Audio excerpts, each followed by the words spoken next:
আজকের আমাদের আলোচনা হচ্ছে আল্লাহ পাক রব্বুল আলামিন কোরআন কারিমে ঘোষণা করেছেন। কোরআন কারিমে বলেছেন, কোরআনে তাওরাত ইনজিল প্রতিষ্ঠা করার নির্দেশ করা হয়েছে। সেখানে বলা হয়েছে ঈসা প্রচারকগণ তেনারা বলেছেন, ঈসাই প্রচারকগণ তেনারা বলেছেন। কোরআনে বলা হয়েছে সকল কিতাব বিশ্বাস করতে হবে। কোরআনে বলা হয়েছে সকল কিতাব বিশ্বাস করতে হবে। ঈসাই প্রচারকগণ তেনাদের দাবি। কাজেই তাদের দাবি সকল কিতাবের বিধান মানতে হবে, সকল কিতাবের বিধান মানতে হবে, এটা তারা দাবি করেছেন। কিন্তু তাদের দাবি অসত্য। আপনি তাদেরকে বলুন, বিশ্বাস করার অর্থ বিধান পালন করা নয়, বিধান পালন করা নয়। তাই যদি হয়, পূর্ববর্তী নবীগণ এবং তাদের গ্রন্থগুলো যে সত্য, আল্লাহ তার পক্ষ থেকে ছিল, তা বিশ্বাস করতে হবে। এটা কোরআন নির্দেশ দিয়েছেন। কোরআন সেইগুলোকে পালন করার নির্দেশ দেয়নি, পালন করতে নির্দেশ দেয়নি, বারংবার উল্লেখ করে বলেছিলেন যে সেইগুলোকে তাদের অনুসারীগণ বিকৃতি করেছে।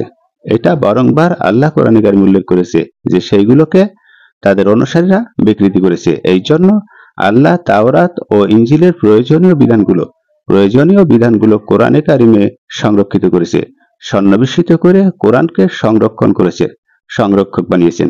আর এটা ছিল সূরা মাইদা আয়াত নাম্বার 48। এখন কোরআন পালনের মাধ্যমেই সেই তাওরাত ইনজিল প্রতিষ্ঠা করাই সম্ভব, তাছাড়া সম্ভব নয়। যদি কোনো ব্যক্তি কোরআন পালন করে, তাহলে তাওরাত এবং ইনজিল পালন করা আর কোরআন পালন করা একই। আমরা পূর্ববর্তী রাষ্ট্রবিধানের বিষয় নিয়ে কিছু উদাহরণ দিতে পারি। বৈধ রাষ্ট্রপ্রধান ছিলেন, কিন্তু তাদের নির্দেশ মান্য করি না।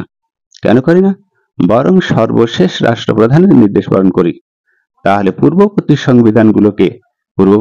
সংবিধানগুলোকে বৈধ সংবিধান ছিল বলে আমরা বিশ্বাস করি, কিন্তু সর্বশেষ সংবিধান পালন করি। কেন করি? এর কারণ পূর্ববর্তী সংবিধানগুলোকে বৈধ বিশেষ সর্বশেষ সংবিধানে সংরক্ষিত। অতএব পূর্ববর্তী যে তাওরাত এবং ইনজিল ছিল, সেই তাওরাত ইনজিলের প্রয়োজনীয় বিষয়গুলো ছিল, সেইগুলো এখনো আল্লাহ কোরআনে সেগুলো সংরক্ষণ করেছেন। তাই পূর্ববর্তী কিতাবগুলো যদি আপনি বিশ্বাস করেন, তাহলে বর্তমান কোরআন যদি আপনি প্রতিষ্ঠিত করেন, তাহলে পূর্ববর্তী বিধানগুলো আপনার পালন করা হয়ে যাবে। তাই আমরা বলেছি রাষ্ট্রপ্রধানের নির্দেশ মান্য করি, পূর্ববর্তী সংবিধানগুলো বৈধ সংবিধান ছিল বলে বিশ্বাস করি। এটা হলো সংক্ষেপ। তাহলে ইহুদি খ্রিস্টানরা তারা দাবি করেছিলেন যে তারা তাওরাত ইনজিল পালন করেন, এটা তারা দাবি করেন। কিন্তু আল্লাহ পাক রব্বুল আলামিন তাদের বলেছেন, তার আল্লাহ সর্বশেষ যে কিতাবটা নাজিল করেছেন তাদের জন্য, তা পালন না করা পর্যন্ত তাদের মুক্তি নেই, কখনো তারা মুক্তি পাবে না, এটা আল্লাহ বলেছেন। আল্লাহ সেটা বলেছেন মুহাম্মদ সাল্লাল্লাহু আলাইহি সাল্লামকে, হে নবী আপনি বলুন, হে কিতাবীগণ, অর্থাৎ তাওরাত ও ইনজিলের অনুসারীদেরকে কিতাবীগণ বলা হয়, যা তোমাদের প্রতিপালকের কাছ থেকে অবতীর্ণ হয়েছে, তোমরা প্রতিষ্ঠিত না করলে তোমাদের ভিত্তি নেই। এটা নবীকে বলেছেন, হে নবী আপনি ইহুদি খ্রিস্টানদেরকে বলুন। আর এটা রয়েছে সূরা মাইদা আয়াত নাম্বার 68। তাহলে আল্লাহ জানালেন ইহুদি খ্রিস্টানদেরকে নাজাতের জন্য কোরআন প্রতিষ্ঠা করতে হবে। ইহুদি খ্রিস্টান যদি নাজাত পেতে চায়, তাহলে কোরআন প্রতিষ্ঠা করতে হবে। এবং এই আয়াতকে বিকৃতি করে তারা উপস্থাপন করেছেন। খ্রিস্টানগণ তেনারা বলেছেন মুসলিমদের নাজাতের জন্য তাওরাত ইনজিল প্রতিষ্ঠা করতে হবে। অথচ আল্লাহ বলেছেন, হে নবী আপনি তাদেরকে বলুন যা তোমাদের প্রতিপালকের কাছ থেকে অবতীর্ণ হয়েছে, তোমরা তা প্রতিষ্ঠা না করা পর্যন্ত তোমাদের রাষ্ট্রবিধান হিসেবে, সংবিধান হিসেবে এবং জীবন বিধান হিসেবে যতক্ষণ পর্যন্ত তোমরা এটা প্রতিষ্ঠা না করবে, ততক্ষণ পর্যন্ত তোমাদের কোনো ভিত্তি নেই। অতএব তারা এই আয়াতকে বিকৃতি করে বলেছেন মুসলিমদেরকে নাজাতের জন্য তাওরাত ইনজিল প্রতিষ্ঠা করতে হবে। বিকৃতি করে তারা এই আয়াতের কিছু অংশ বাদ দিয়েছেন। যেমন প্রথম অংশ, সেখানে বলা হয়েছে, হে নবী আপনি বলুন, হে কিতাবীগণ, এই অংশটা তারা টুইট করেছে। এবং যা তোমাদের প্রতিপালকের কাছ থেকে তোমাদের প্রতি অবতীর্ণ, এই কথাগুলো তারা টুইট করেছে। তাহলে প্রথম এবং শেষ দুটো অংশ তারা বাদ দিয়ে মাঝের অংশটা নিয়ে তারা মুসলমানদেরকে উদ্দেশ্য করে বিকৃতি করে বলেছে মুসলিমদেরকে নাজাতের জন্য তাওরাত ও ইনজিল প্রতিষ্ঠা করতে হবে। কিন্তু আল্লাহ বলেছেন, ইহুদি খ্রিস্টানরা যদি নাজাত পেতে চায়, তাহলে কোরআন প্রতিষ্ঠিত করতে হবে তাদের জীবন বিধান হিসেবে, তাদের রাষ্ট্রীয় বিধান হিসেবে, এখানে বলা হয়েছে। অথচ খ্রিস্টান প্রচারকগণ তারা বলে, তাই এখানে খ্রিস্টান প্রচারককে আপনি বলুন, আল্লাহ এই নির্দেশ কাদের দিতে বলেছেন? তিনি হয়তো তখন বলবেন, আপনার প্রশ্নের জবাবে হয়তো বলবেন, কোরআনের নির্দেশ তো ছিল সকল মুসলিমের জন্য। আর কোরআনের নির্দেশ সকল মুসলিমের জন্য নয়। কারণ মুসলিম যখন মুসলিম হয়ে যায়, যখন একজন ব্যক্তি মুসলিম হয়ে যায়, তখন কোরআনের সকল নির্দেশ মুসলিমের জন্য নয়। তখন মুসলমানের বলা হয় এটা ছাড়ো আর ওটা করো, ওই পদ্ধতি অনুযায়ী করো যে পদ্ধতি রাসূল সাল্লাল্লাহু আলাইহি ওয়াসাল্লামের সুন্নাহ অনুযায়ী। তাহলে এখানে বলা হয়েছে যে কোরআনের নির্দেশ সকল মুসলিমের জন্য নয়, কোরআনের নির্দেশ সকল ইহুদিদের জন্য।